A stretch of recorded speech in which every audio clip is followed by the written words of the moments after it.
So, Nick, when you look back at your journey, what do you think shaped your voice the most as a player? And do you remember the moment like you stopped trying to sound like other guitar players and start to sound like yourself?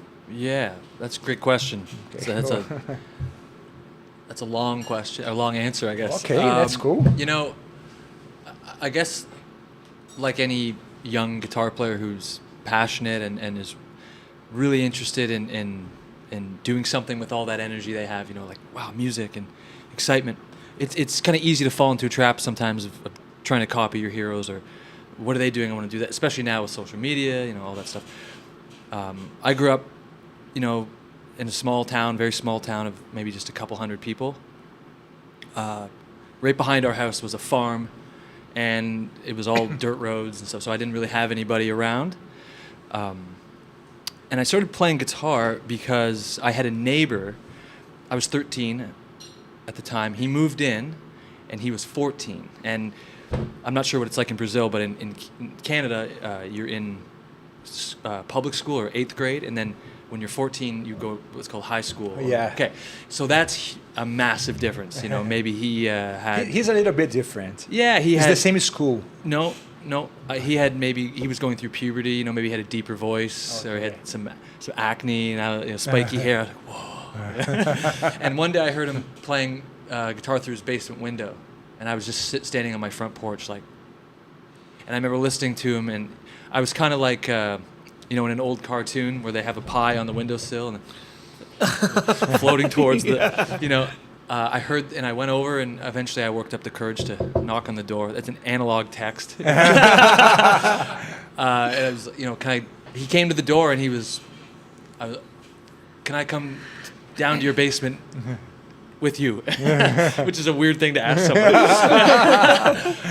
But I sat down in the basement, and he gave me the guitar, and he said, just play one string.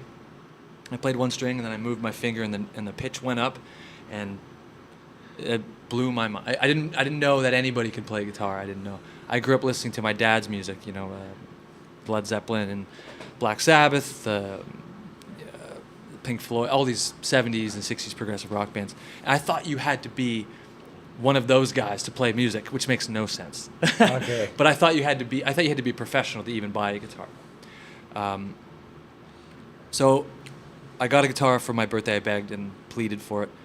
And what I realized about the instrument was my whole life I had been looking for something to help kind of center myself. I had, as a young kid, like pretty young, I had really bad depression. You know, I was maybe 4 or 5 years old, and I started to notice, I started to notice these very heavy feelings and emotions, and I didn't understand it. I still kind of don't understand it. But, you know, dealing with that and then getting a guitar, I remember within the first week I was playing 8 hours a day, just not for any reason, not to get better, just to like feel better, you know. Mm-hmm. And that has been the only thing even to today. That's the whole point of this. It's not for any other reason than just to try and understand why I'm here.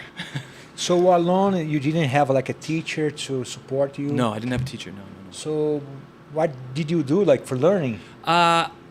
So at the time, there were a lot of guitar magazines that would put out magazines with songs in them. You could learn how to play the songs. I would go to the library, and I would take books out of the library. I would listen to my dad's albums at half speed. I just slow them down and try to learn. And by the time I was maybe 15, about a year into playing, I was in high school, and you start meeting more people with the same mindset. Okay. So I started to play in a band, and you just meet people. And I had a really good friend that also played guitar, and I used to go over to his house after school. I went to a Catholic school with the uniform, so I'd be in, you know, we'd get off at school at 3 o'clock, we'd take the bus home, and until midnight I'd be like in my uniform, just still. we'd be sitting back to back playing. I mean, it was probably terrible, but it was all I thought it needed to be. I thought that was it doesn't need to be any more than this. And I really don't think it does, as long as you're enjoying it. But at some point, you realize, I got to pay the bills. How am I going to pay the bills with this? So then I started teaching, and that was fun for a while. I noticed I was teaching maybe too many students. because I developed a bit of a back problem. I was teaching around 60 students a week, and I would be sitting. I'd be so uncomfortable by the end of the day, just like trying to sit down. Oh, that's comfortable, because your back's all messed up. And then that kind of made me not want to play when I got home as much. So I realized maybe teaching wasn't the move. And then around that time, I was about 18 at the time. Okay. I made a little demo CD on a 4-track recorder I had. This was 2005. I made this little CD, and I sent it to who was my favorite guitar player at the time. He had his mailing address on his website. Whoa. It was a guy named Brett Garced. Oh, all right. Does anybody know Brett? Yeah. One of the best. Yeah, one of the best. Amazing. And I sent it to him from Canada to Australia. It probably took 10 years to get there at the time. And he actually emailed me back. Whoa. He did. He emailed me back, and he said, "This is really cool. You're on to something. Keep going." It reminds me of Greg Howe, because I really liked Greg Howe at the time too. He was really cool.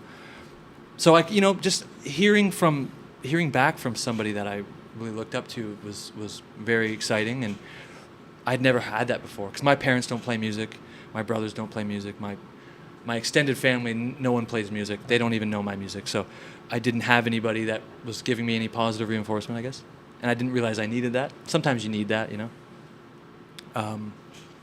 So when Brett responded to me, I had a little bit more confidence. I started showing this CD to a few people. So I was 18 at the time, maybe 19. And there was one guy in the city I lived nearby, and he was maybe 40 at the time, quite a bit older than me, 20 years older than me. And I gave him the CD too. I gave it to him. He's a really good player. And he listened to it, and he came back the next day, and he said to me, "You have to make a decision what you want to do. Do you want to be the super technical shrapnel Mike Varney shredder, or do you want to make music, like melodies?" And I didn't even realize pretty much everything I was doing at the time was me trying to express as much technique as possible. You're a teenager, you're like, oh my God. Anything I can do now on the instrument, I learned how to do back then, so it was still new and exciting, And I remember he said to me, "Okay, I'm going to give you a task, and this is kind of good for anybody to try." Nice. He said, "I want you to come back with a brand new song after the weekend with no guitar solo in it. No place for solos." And as a young kid trying to make instrumental music, how do you do that? How do you write a song without a solo? Is it possible? It's impossible, right? But I did it, and it completely changed how I view music.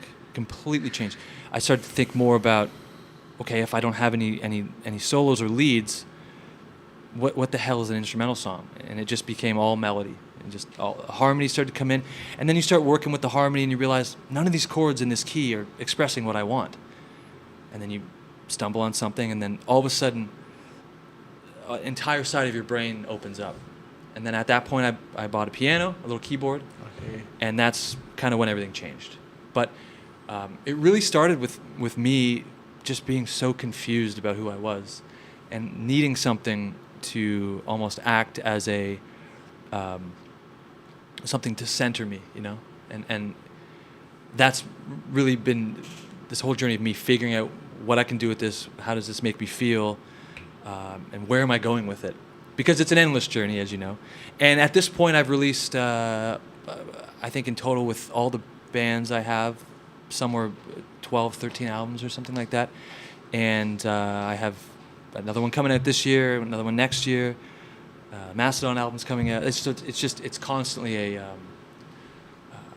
just trying to figure out who I am through music.